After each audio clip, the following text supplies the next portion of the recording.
All right, it's Thursday, January the 18th. And believe it or not, we're already 18 days into 2024. So, yes, we're 18 days, 2 weeks, and 4 days into the year of 2024. And of course, there's all kinds of things happening in the world and in the news. Apparently, Pakistan conducted a retaliatory military strike against Pakistani terrorists operating in Iran. So, apparently, they said that attack killed 9 people, and definitely that is something that is going on.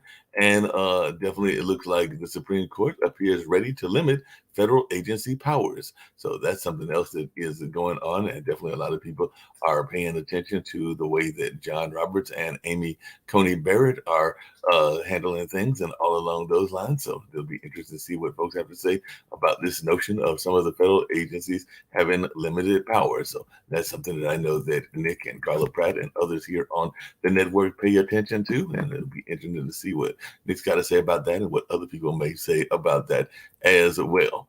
So definitely, there's a number of things going on, and definitely we said that even Queen Camilla is talking about King Charles the Second's health during an Aberdeen visit. So apparently the Princess of Wales is also in hospital for up to 2 weeks after undergoing abdominal surgery. So definitely there are some folks that are concerned, I guess, about the health of people over there in the UK as well. And back in the Middle East, the US has carried out another round of strikes against the Houthis in Yemen, according to US officials. So that is something else that is going on, and this is their fourth round of strikes on the Houthis in Yemen. And a Singapore minister resigned after being first charged with corruption. So definitely looks like Singapore Transport Minister Iswaran resigned and is facing charges of corruption. So this whole notion of corruption isn't just a United States thing; it's something that goes on in other parts of the world as well. A lot of people are wondering, as we are continuing back to the Middle East with the continuing things going on with the Houthis, if the world is ready for a regional world and war. And there's some people that are wondering if we're heading into a World War III and all along those lines. And Sunak's Rwanda immigration plan apparently passed a vote in the UK Parliament. So apparently that has gotten through. So we'll see how the folks react to that. And apparently looks like that the Argentine president, that's right, the president of Argentina, is praised for calling out Davos elite. So apparently he praised the free market and slammed socialism. So apparently Argentina's Milei, a self-described anarcho-capitalist, urged Davos elite to reject socialism. He said the Western world is in danger. So that is something that is going on over there at that Davos conference. And I guess he's feeling that too much of the world is turning toward socialism. And he's thinking that this could be bad for the world and all along those lines. And over 24,600 people have been killed by Israel since October 7th, according to Gaza Health Ministry. And the EU is set to impose sanctions on Hamas. So definitely there's a lot of folks that are trying to figure out about humanitarian aid and all in that way.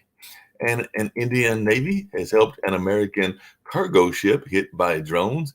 And definitely that is something that is going on. So the Indian Navy rescued the crew of a Houthi struck U.S. ship off the coast of Yemen. So we sometimes wonder if India is doing enough in terms of its support of the West and the United States. In this case, they actually helped rescue some people as well.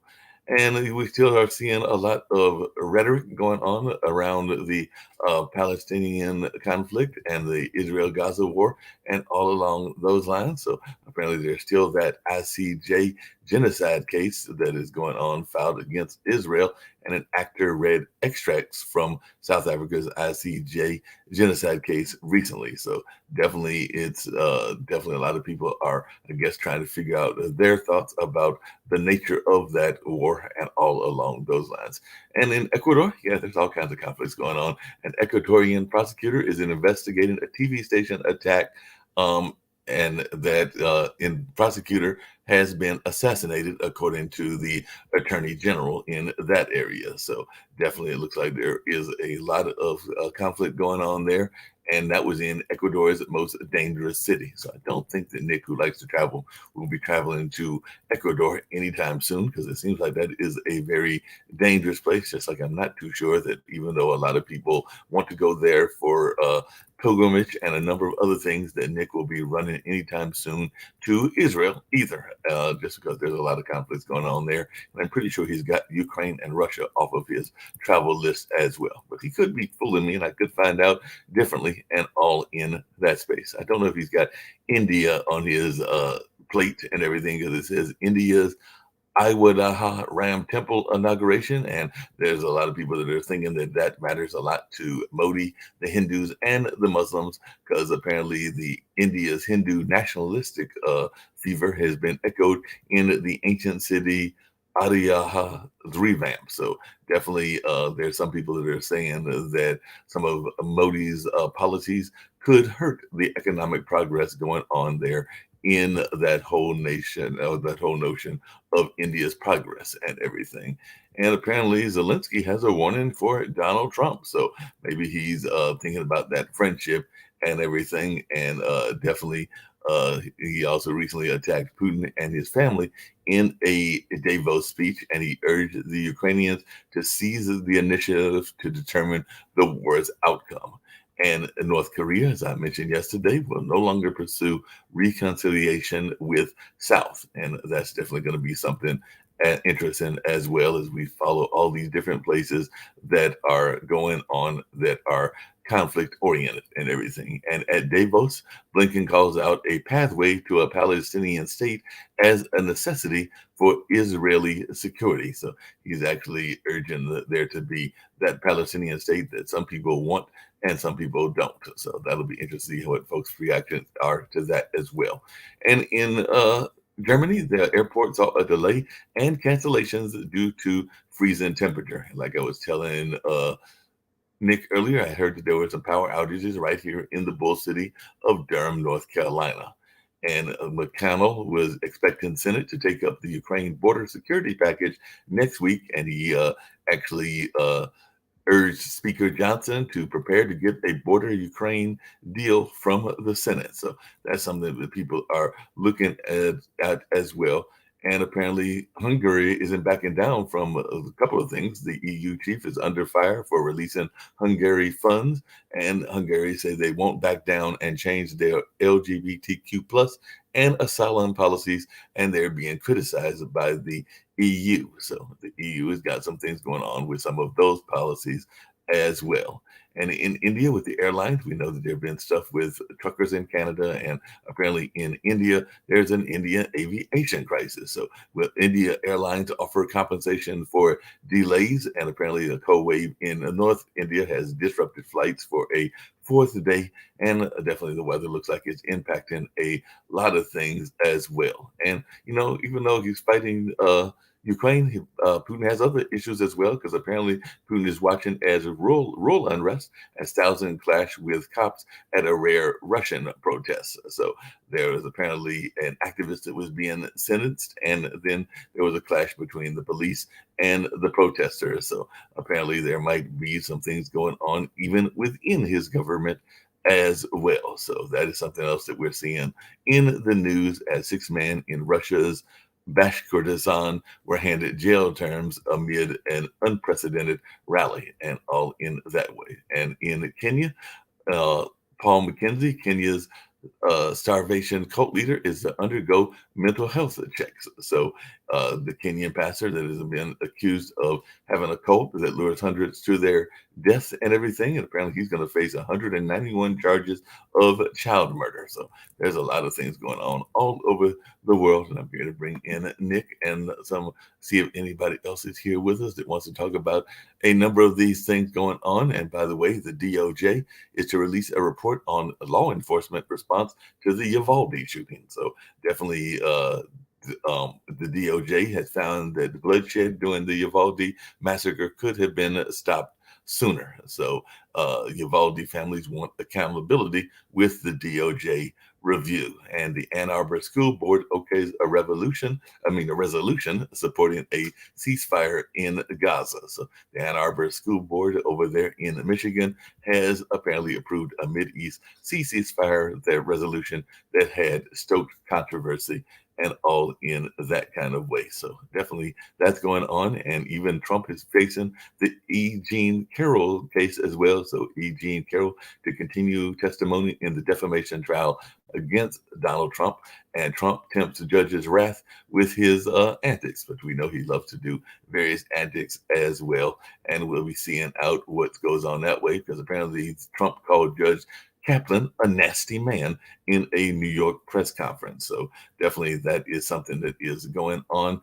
And apparently the Biden-Harris campaign is going to unveil new effort to push abortion rights advocacy as they are making a reproductive rights push in their first joint 2024 campaign event. So they were doing that in Virginia earlier today, and I think that he's supposed to be coming down here to North Carolina. I'm not sure if Kamala is coming with him on that as well, but they're definitely taking a stand on the abortion case as well. So definitely that is something that is going on. And Mr. Schwarzenegger is in the news as well, that being Arnold Schwarzenegger, because apparently he's been detained by customs officers at a Munich airport over a luxury watch. So guess they were having that luxury watch, and now that famous actor has been detained, and we'll see how long he's detained for.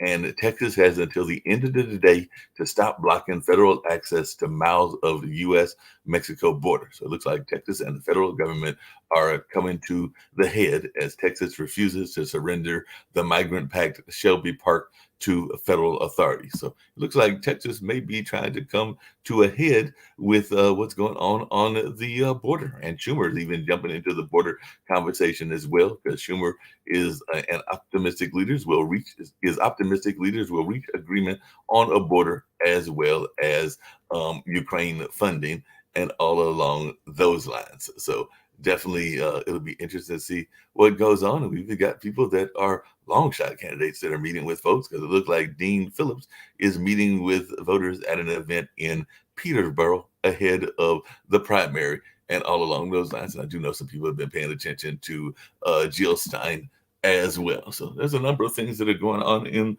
the world. Nick, I don't know if you want to tackle any of those things I was going to bring up, and hopefully the phone doesn't pass out before I get to the notice and everything. But as I told you before, I got an interesting letter from my friends at the union and all along those lines, and it was from North Carolina Public Service Workers Union, UE Local 150, because they were expressing concerns. As a matter of fact, the letter says the North Carolina Public Service Workers Union, UE Local 150, expresses our concern with the visit of President Joe Biden to our state today. While we recognize the investment in core infrastructure and jobs, many of which will be in our great state, these jobs are largely low-wage, non-union jobs. Government incentives for companies like Toyota, Siemens, VinFast, Amgen, Wolfspeed, and Boom Supersonics offer huge promises. Unfortunately, too many of these similar promises have been broken in the past. We are concerned that these investments will merely result in further corporate profits, not improvement of working people's lives. This week, members of our union in communities across the state marched to honor Dr. Martin Luther King Jr. stand for workers' union rights, family supporting wages, and against unjust wars. Dr. King supported workers' struggles for our rights and unions like sanitation workers in Memphis, Tennessee in 1968, and hospital workers in Charleston, South Carolina in 1967. Yet today, public workers in North Carolina are still being denied the fundamental human rights to collectively bargain. Additionally, North Carolina is set to eliminate its corporate taxes, eliminating billions in funding for critical state public services. At the same time, our state has refused to raise the minimum wage above $7.25 per hour. Meanwhile, President Biden promises to be the most pro-union president in history. But what does that mean for working North Carolinians? We challenge Biden to speak up in favor of raising wages and in favor of collective bargaining for public sector workers. North Carolinian, it goes on, but I'll come back to the closing parts, which is a very interesting statement and everything. So we'll skip down to the end and everything. And then the end of the letter says, addressing President Biden, Dominique Harris, the president of the Charlotte City Workers Union chapter of UE Local 150 and Water Department crew leader, stated, "You ran on restoring the soul of this nation, funding and participating in the slaughter of innocent civilians," speaking about the war in Israel and everything, "condemns the soul of this nation, stop funding Israel, and instead prioritize improving the economic conditions of the working class, young and poor. That's the only way you'll win the support needed to get back in the White House. We call on President Joe Biden to join us by publicly speaking out in support of raising the minimum wage to $25 per hour for city workers, service workers, and all workers, ending the ban on public sector collective bargaining rights, and stopping the U.S. money to Israel's military, and a permanent ceasefire now." So they're calling for a ceasefire as well. And there were some other things within that letter. But I found that interesting because they talk about that coalition that got Biden into office. And if the workers are already thinking that they might either sit it out or try to leverage their power, he might even be in deeper trouble than we were thinking he was in and everything. Like I said, I do know he's visiting, and we've got Jacoby here with us as well. But I just wanted your take on that because, like I said, I am friends, and Jacoby might even know Dante as well, with Dante Strabino and some of these union organizers like Gaza, Laughing House, and others. And I'll try to get them on upcoming shows. But it does seem like with Biden's visit that that there is some fracture within the Democratic coalition. So I just wanted your take on that. And Jacoby, you got any thoughts? Because I read probably about a half of a letter that the local union sent to the Biden administration calling for, as you heard at the end, higher minimum wage, the Israel ceasefire in Israel, and a number of other issues that they are concerned about, including some of the investments in major corporations like Siemens and Wolfspeed and others. But they basically called Biden out in their part of the coalition and everything. So I just wanted both you and Jacoby's thoughts around that, because the coalition might be getting a little bit fractured. You're on mute, Nick, and Jacoby's on mute too. Either one of you want to speak. Unmute ourselves. Okay. I agree with most of what letter said, Mark. Okay, because the thing is, this infrastructure bill had a bipartisan support, and he called it an investment. It's not an investment. It's just more government spending. And what I objected to was government spending targeted to support certain industries that lobbied Congress. In other words, here's one problem we have with Congress, Mark. You know, if you're an auto driver and you're sponsored by Vaseline oil, you have a Vaseline oil thing on your shirt. You know, you'll have a Exxon thing here. The real problem that we have in our Congress is that they are sponsored by certain corporations. In other words, by having huge donations. Like, no kidding, because I've been on the donor side. I know that. But what they do when they appear in Congress, you don't see the, you know, I have 2 million that was donated to me by Tesla. I had 500,000 donated to me by Exxon. You don't ever see it. But your congressmen in the United States of America, that's this country, are bought and paid for by corporate America. So, and Biden is one of them. So, but that's the reason this infrastructure bill had bipartisan support, Biden partisan support. It wasn't an investment. It was more government spending targeted to support congressmen who supported certain industries that supported them. The return on investment, the only person who made investment was like Tesla, is 6 to 1. They've already done studies on it. In other words, every dollar you give a congressman, you'll get $6 back. So it's a good investment for Tesla, and all the corporations of America did it. Now, let's talk about the average person on this show, the average person listening. You get screwed, basically. You're either going to have more inflation, which you've already seen, or you're going to have higher taxes, which you haven't seen yet. That's it. You don't get anything out of it. So I agree with the union. They're being screwed. There was nothing in it for them. And so most of that letter is actually, I would think, would be correct. I'd like to have this person on the air and talk about it. But what you read, Mark, was a real damaging commentary because of Citizens United, a Supreme Court case, where corporations can basically send lots of money to congressmen. And let me tell you something, when you send money that way, it comes back. Yep. I And like to hear Toby, you were still on Toby mute. talk Did you about have this. any thoughts around that and everything and all along those lines? Because I'd He's love to. driving Uber, and Uber's making a lot of money off him. But go on, Jacoby. So, Nick, you're right. The lobbyists and everything else on Congress, that's right. But the thing is, the reason the lobbyists are there is because the lobbyists have money. The reason money is speech. Speech is power. Money is power in Congress. Yeah. And please don't lie to me by calling it an investment. It's not. We're not investing anything. We're not getting anything back. We're getting inflation and taxes back, and we're getting more debt back. So it's just. The thing is, Nick, with everything, yes, we're going to get a little bit of inflation. Inflation is so global. It's not the inflation based off whatever. Hey, Jacoby, you're breaking up a little bit. We might need to wait to get to a different location and everything. Yeah. But the other thing, Mark, now that we're mentioning this particular issue, is in law practice and general, and even financial services where I work in, there's a thing called conflicts of interest. Okay. Right. In other words, you're not supposed to have conflicts of interest. Here's the problem with our system. Hey, Steve's joining.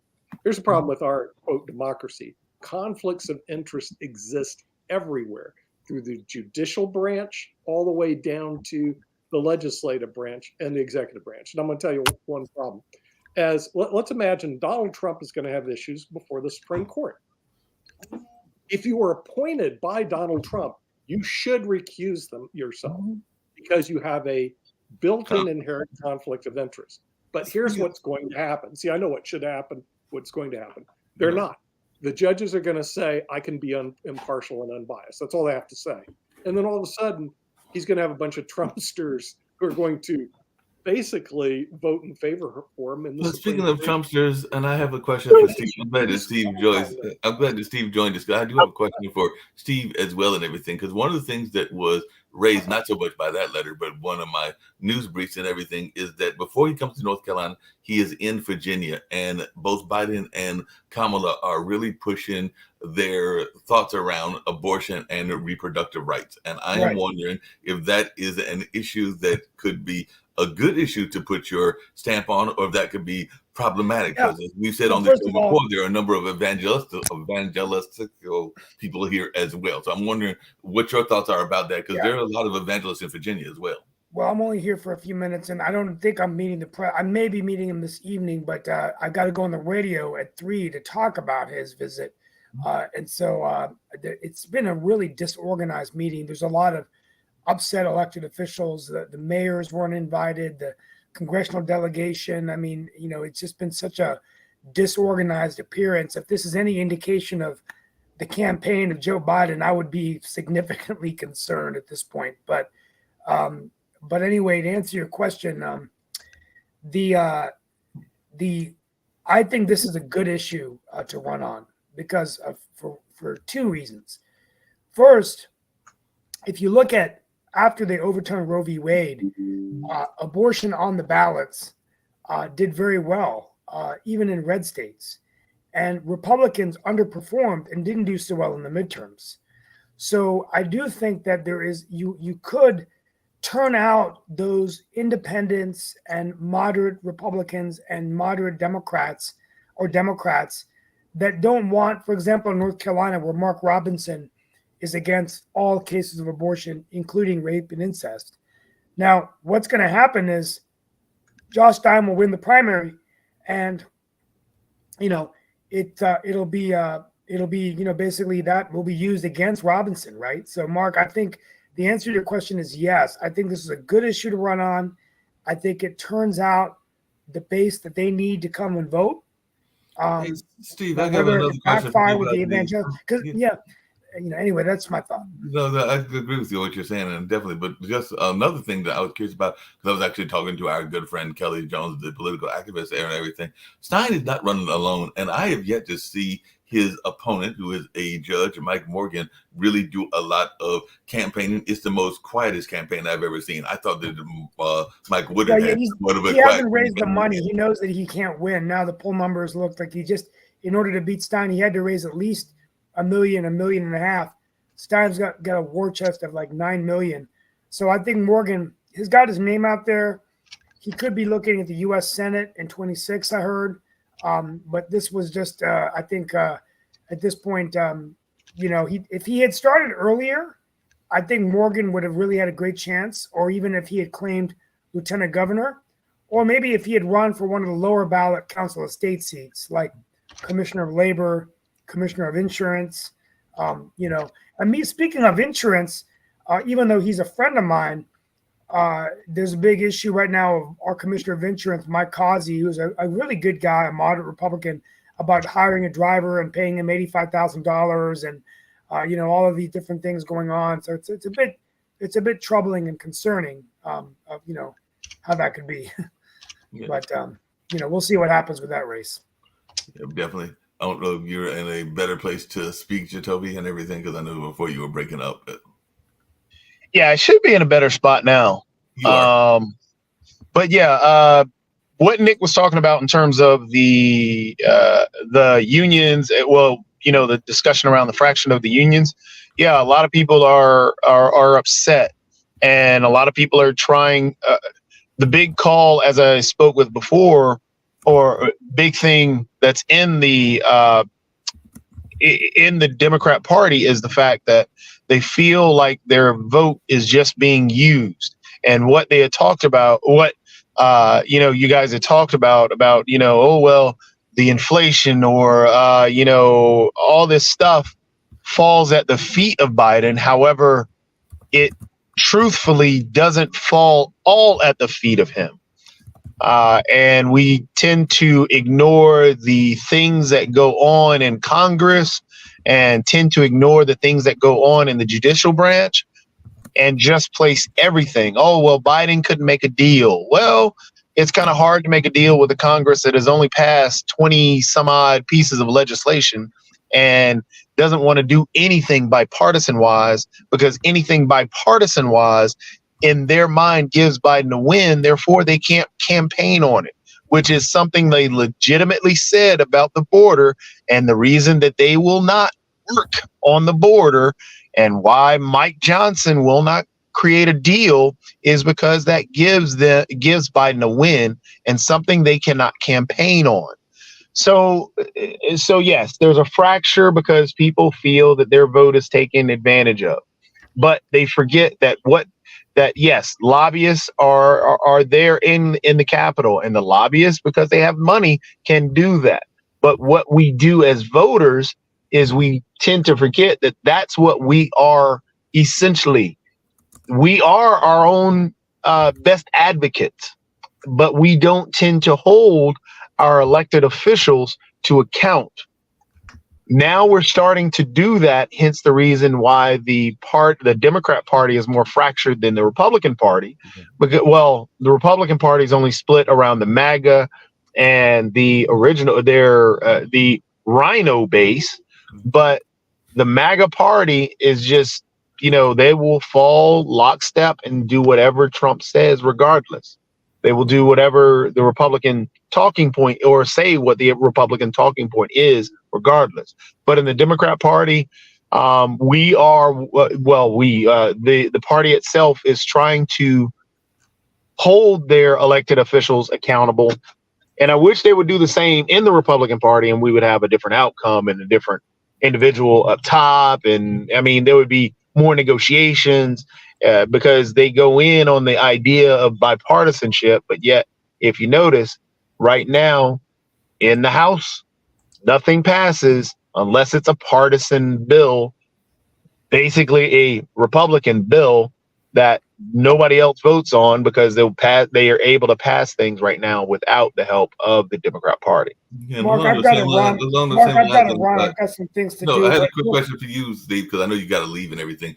But I was actually watching because my friend Brett Chambers was part of the Bull City Summit back in last year, and I was listening to Carl Nodrigan, who is a business leader and also a Duke professor and everything, talking about creative populism. And one of the things they were talking about was one that they did like a test with Head Start way back in the 60s that found out that 98% of us really are very smart and all along those lines, and that we need to be dealing with the notion of creative solutions to a number of problems. And he was even saying that if he saw a president, whether it was Biden or Trump, that actually did that, he would probably vote for that person and all along those lines and everything. But he talked about this notion of creative populism and the fact that we're going to have to come up with creative solutions and innovative solutions, because there are some statistics that say that AI, which I know you talk a lot about, as does Jatovi, will eliminate in the next 10 years or something like that, about 75% of the jobs that actually exist. So while we're talking about unions, that is a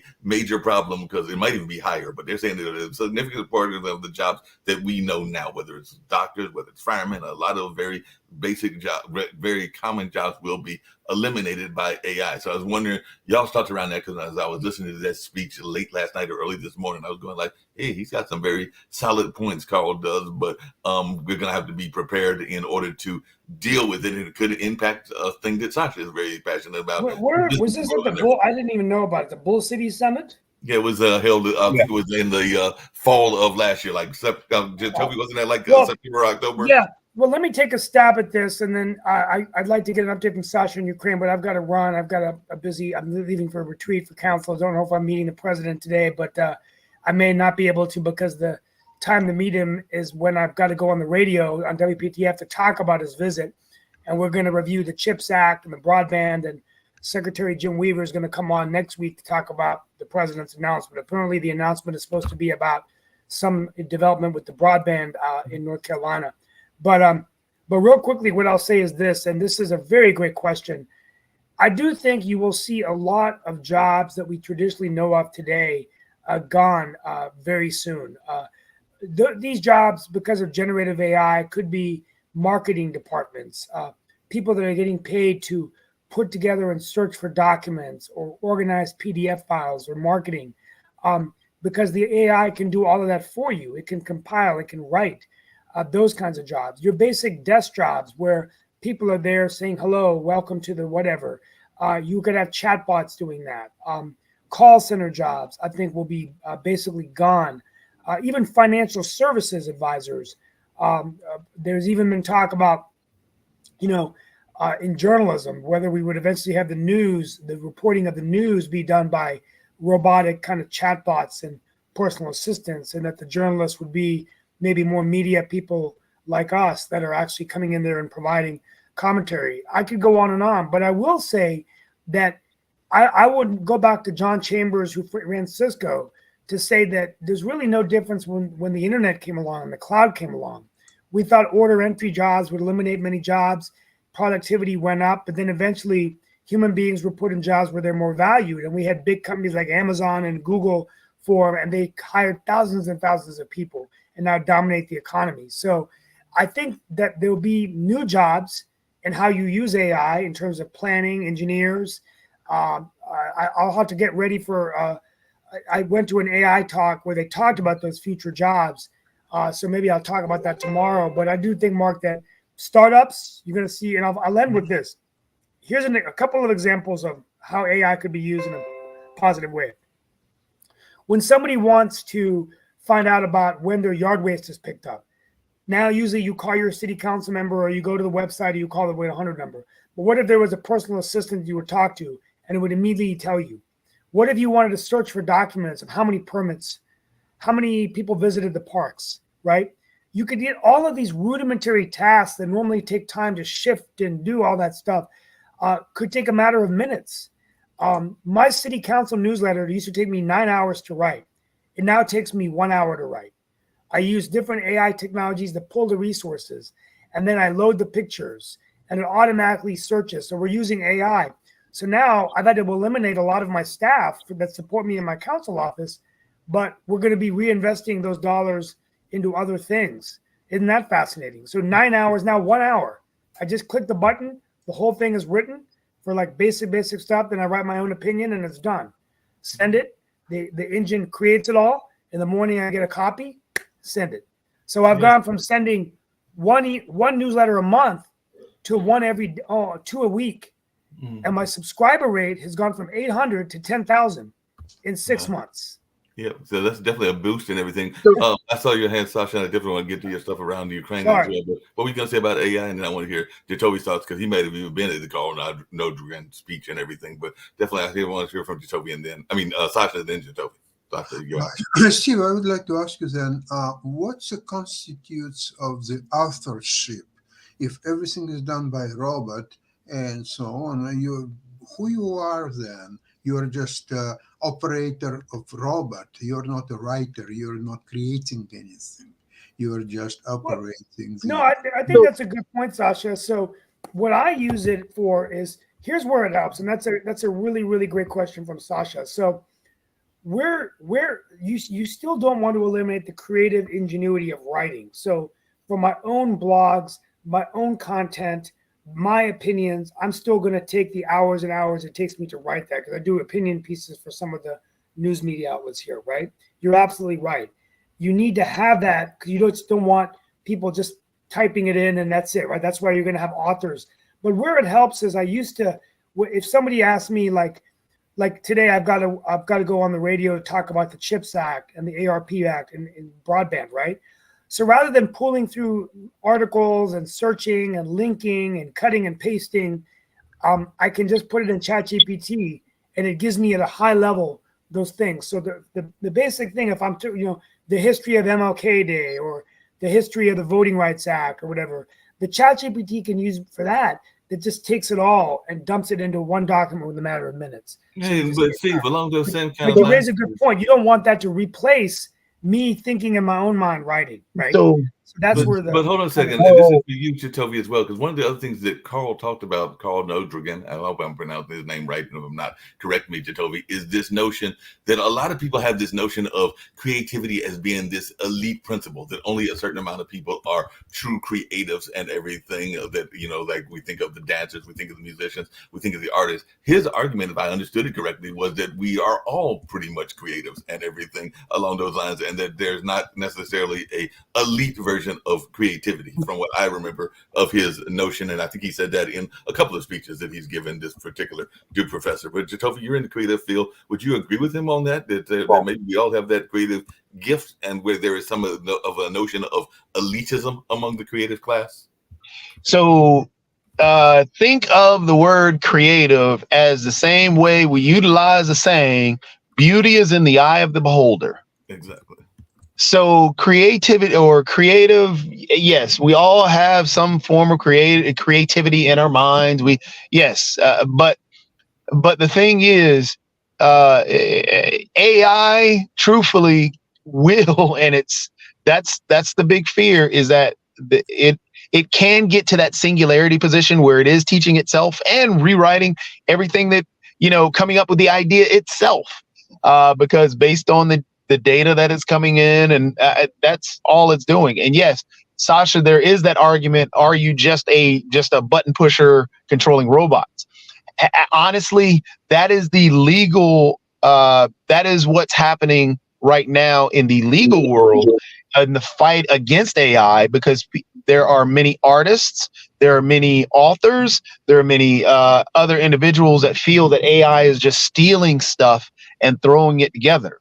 But the argument against that is, if you think about a sandwich maker, if you go to a sandwich shop, you're not actually creating the cow that the beef is coming from.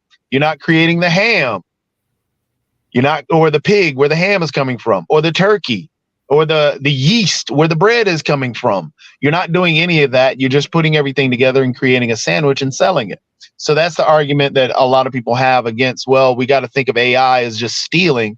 Well, it could be just another variation of, a cake maker, a sandwich maker, and so on and so forth. So AI is definitely on the way, and AI, we have to think what they're talking. Yes, we have to think of creative ways to, keep particular positions alive. We also have to think of creative ways to think of new particular positions and understand that coding, technology, all that stuff. Yeah, we can talk financial literacy all we want to.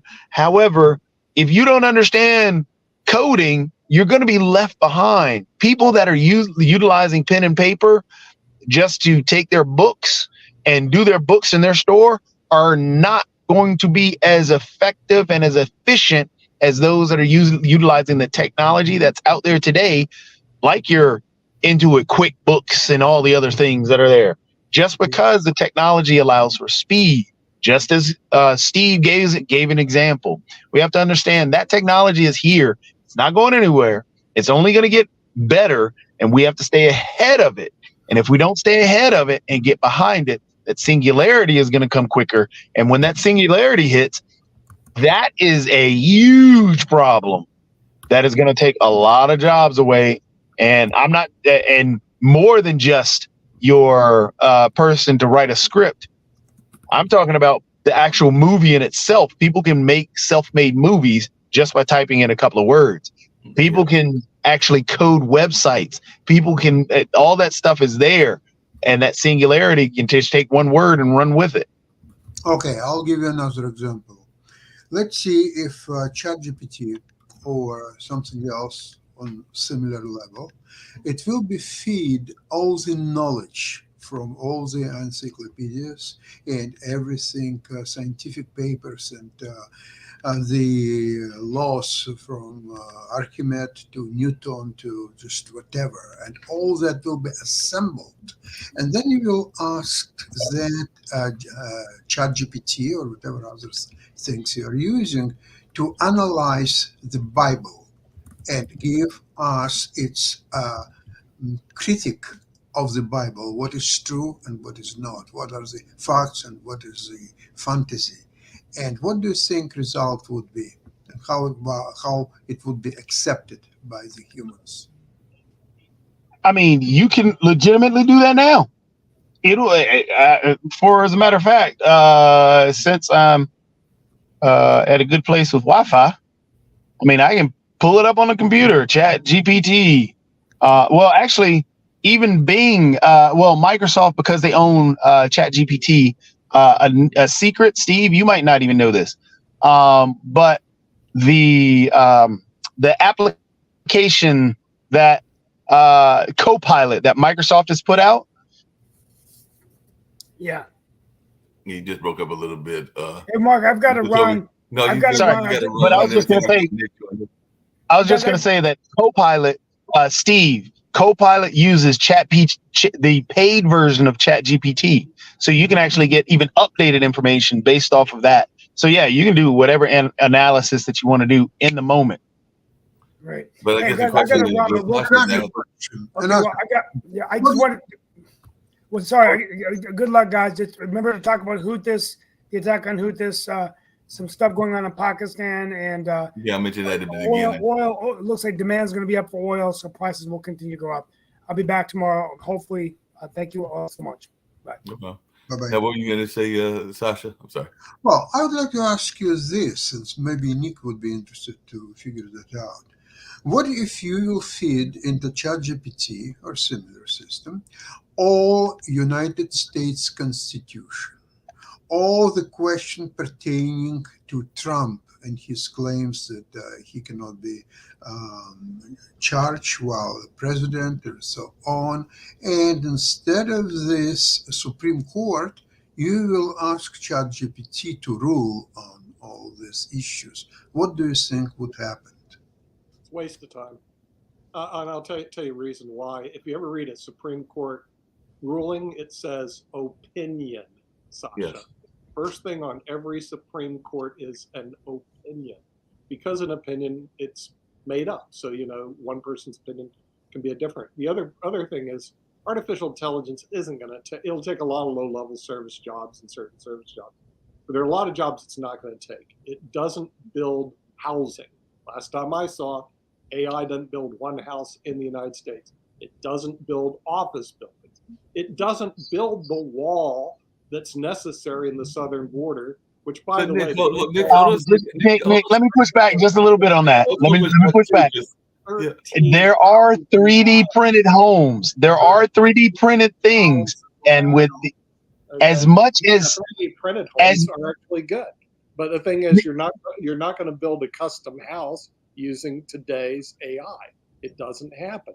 They'll do 3D printing house. They'll do container houses, but not houses. It doesn't build automobiles. What robots do a lot of that work. So what you're going to see, it'll be a supportive function and eliminate certain service jobs, but the people that are trying to regulate it and all of, and trying to stop it's like saying, well, automobiles are going to take over the horse. This could be horrible. The horse ain't going to have a job. Okay. Yeah, it was really horrible. The automobiles basically supplanted the horses. So what? So the thing is, AI is going to take over certain low-level jobs, and too bad. A lot of jobs. Again, Nick, you're talking about the technology right now. Yes, there are 3D printed homes, but if you're thinking that, do a 3D printed wall. Hold on, Nick. Now, if you think that just because they can only print they have a 3D printed small container home today, that's the way it's going to be the rest of the way, that is incorrect, because the growth of 3D printing in itself shows you that, hey, we went from just about 5 years ago to 3D printing small figurines to today printing a container home. 5 years from now, you might have your next building 3D printed. And then on top of that, you've already said that robots are already printing or already creating cars. Hence the reason why a lot of automakers and a lot of the union itself was upset and actually fought, was because you have robotics taking over that. So therefore, why do you need people if you've got an AI that can actually reproduce and already set up the robots for cars? So yes, these are more than just low-level jobs, because you're already taking away the system, the manager itself, which is not a low-level position. Then you can actually, matter of fact, you can get to a point where, as we just talked about, your coders, somebody who's sitting there coding websites isn't really that much of a low-level job when you're starting out close to $100,000 in those positions, doing circuit boards and actually running a whole Google tech center that's creating circuitry for all the phones and computers. AI is coming, especially again when quantum computing gets even better, which is on the way. When the singularity hits, when AI is already teaching itself, we already have AI creating robots.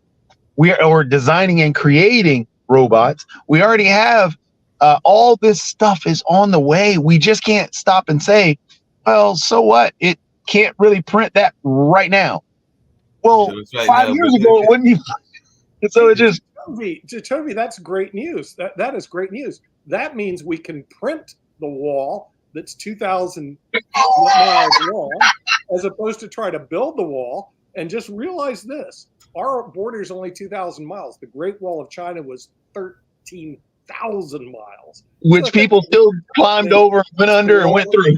Very doable. Thank you, Jacoby. Okay. So AI, and the funny thing is, AI would not print a wall because it's not logical. It's not a solution. What AI would do is actually what the money is actually being put for is the processing of those individuals that are waiting.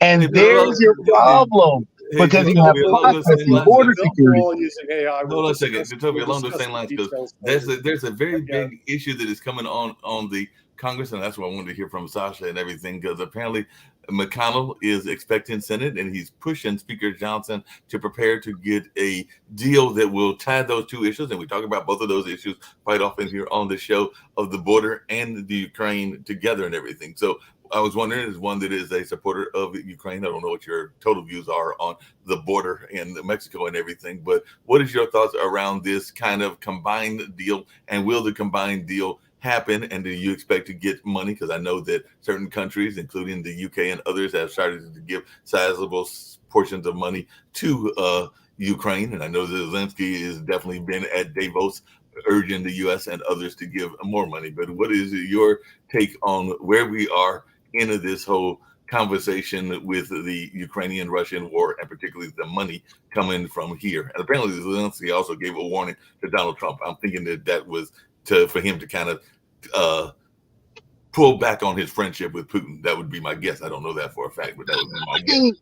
I'm all in for. We need Ukraine to win. We need support. We need to support Ukraine because of their fight. I mean, everything that we supposedly stand for in terms of helping out those, or helping out our friends and protecting and so on and so forth. We need to support Ukraine, and I don't understand why the Republican Party. Well, actually, I do understand why the Republican Party right now is blocking everything dealing with Ukraine. However, Speaker Johnson is against it because his MAGA crowd is against it. And the MAGA crowd was the one that ousted McCarthy. And he doesn't want to be the next one ousted. So Speaker Johnson is going to sit there and fight against it because he's going to turn it down. And he's going to go back to the same thing that I told you. Oh, well, we put up a bill, Senate Bill 22 at the very beginning years ago that nobody wanted. Not even the Senate Republicans wanted what he's trying to push through.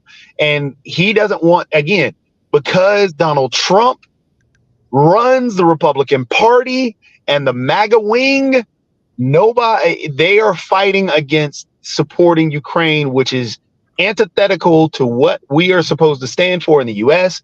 And so again, I'm for the money, and they should have they should have had the deal done. Hence the reason why McConnell actually is pushing for it, and some of the Senate Republicans are pushing for it. But yeah, I hear what you're saying and everything. But I was also asking Sasha, and I also want to know from Sasha this notion, because I brought it up, I think, before you joined and everything, that apparently there is some unrest going on in Russia itself, because I mentioned that there was a clash with some of the activists and everything. So we know that we oftentimes talk about that iron fist that Putin rose with and everything. But because of the war in Ukraine, it does sound like there is a protest wave that is starting in parts of Russia. So he might be fighting a war on two fronts, both internally and externally, the war against Ukraine. But I just wanted your take on, one, the funding, and two, his internal conflict, because I did see that particularly in the rural areas, there are people that are pushing against him because of some of his treating of certain activists. Okay, let's start with the fact that Ukraine is the lifeblood of the West and the United States to freedom and to push back against dictators like Putin and North Korea and other, all those usual culprits countries. Ukraine today is the only country in the world that proved that they can fight Russian army. No other country in the world has that record. No United States, no UK, no France, no China, nobody in the world. And the reason that they can fight Russia is a sheer brilliancy and ingenuity of their men in uniforms. They are born fighters, and fighters like no one else. And in fact, their pact with England is not only that England will help Ukraine to fight Russians, but vice versa as well. Ukraine will help England in case of needs. United States doesn't have that agreement with Ukraine. And United States will have to deal with all the conflicts which will be resulting if, God forbid, Russia will be successful in Ukraine. And I'm saying successful doesn't mean that they will win the war with Ukraine. It's maybe that they will overrun a big chunk of the country, so there will be a partisan war. And right now, without any US help, Ukraine inflicts enormous damage to Russia and Russian armed forces. They're killing at least 1,000 people a day, and they are holding their own brilliantly.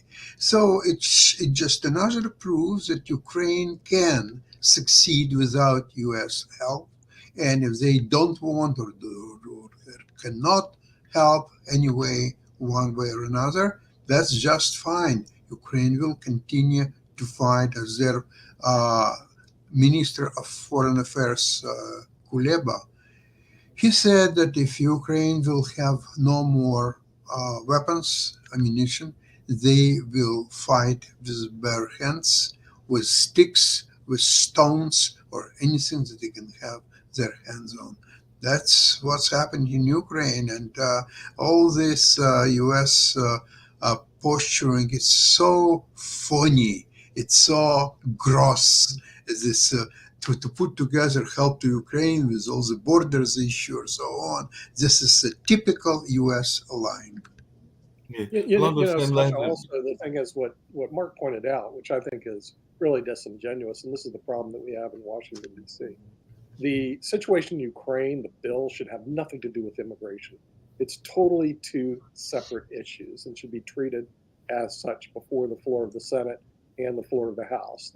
It's like saying, why don't we tie in Ukraine to abortion in the United States? They're totally two separate issues.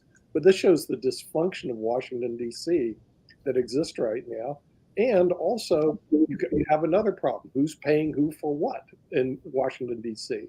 Once again, we don't know who's making contributions to McConnell. We don't know who's making contributions to McCarthy. We don't know who's making contributions to Johnson. There's no accountability in that sense and everything. Nick, we've only got about 4 minutes, but one of the other things I was going to mention, because it's a part of the world that you talk about, and I try to mention some of these places so that we can get views in those areas and everything. But apparently there is a relationship that is going on between China and a very small country that has had its own conflicts as well, because apparently the Chinese premier Li Qing is meeting with the Irish president in Dublin, and he arrived in some record-sized plane and all along those lines. And apparently the Irish prime minister has affirmed their one China policy. So I guess they're saying that China is the mainland China, is the main China, and not necessarily always recognizing Taiwan. And apparently China has also launched a Tianzhou 7 cargo spacecraft to their Tiangong space station. So it looks like they're also trying to get involved in the space war. So we only got about 3 minutes. I was wondering if anybody had any thoughts about these kind of developments as well, because we talk about China as being a player in the international world, and they apparently are trying to continue that by going to Ireland and calling for increased bilateral relations with that small nation. And apparently the Irish prime minister is somewhat agreed by affirming to a one China policy. So there is no China and Taiwan, there's one China and everything. So I just wanted y'all's thoughts on that, and even they're part of the space race. Well, you got to be impressed with China, Mark, no matter how you look at it. First of all, they generally stay out of wars and conflict. That's pretty good. Number two, they do use their money to build infrastructure, which is useful for their people. Look at the rails that they have there. Unbelievable. Look at the cities that they built. Look at the housing that they built. So when you look at the manufacturing they built, so when you look at China, you have to be impressed, and you have to be depressed how it works here in the United States. Now, granted, it is more of a autocracy than a democracy, but still it works. And so the thing is, I go, hey, look, the people are happy. Generally, they're doing really well financially. The cities are growing. I mean, we have to be really. But Nick, in that same category, as I mentioned at the beginning of the story, there is a country that is seen as being a little bit more on the conservative side that has been urging people to step away from and urging the elites of the nation to reject socialism, that being the Argentinian president. So I don't know if you or Sasha had any thoughts around that, because apparently he's feeling that the world is going a little bit too far to the left, and not necessarily the United States, but the world, and he's urging the elites of the world to step away from that and everything. Well, I think it really depends. I mean, see, the thing is, it's like one shoe fits everybody, doesn't it? No, it doesn't. So there's some countries that under a socialistic model tend to work really well. They tend to be the Scandinavian countries. There's some countries that socialism works well, if you can even call it socialism, doesn't really work very well, and that's Venezuela and Cuba. So the thing is, it depends. And to say one economic system is better than another and one shoe fits for everybody, it's just ludicrous. Now, one problem that he's addressing in Argentina, which has been a big problem, is their runaway government and inflation. They are a poster child of the U.S. in the future. Same with Venezuela. If we continue this road to perdition, which we're not, because Biden will lose. Our latest poll, Trump is not beating Biden. Trump is crushing Biden. He's going to lose, and his government spending on every little project that he can think of and things he haven't even thought of is going to go by the wayside, and we're going to start getting some fiscal responsibility in the United States with the Trump administration, whether you like him or not. And on that note, it's time for us to wrap up because I know that Kim has been trying to make sure that we end pretty much on time. So I'm going to try to follow those rules and everything. But another very robust conversation, and I will be with Sasha at 12:05 because I've got that other show to start first before joining you and everything. But we'll be doing a recording of the chess show that will be airing on Saturday and everything. But we'll be catching up with that around the noon hour. But another great conversation, and I enjoyed your inputs as well, Sasha, as always, including your thoughts around AI also. So we'll get ready to get on out of here, and we'll see you later on this afternoon. Okay, thank you, Mark. No problem.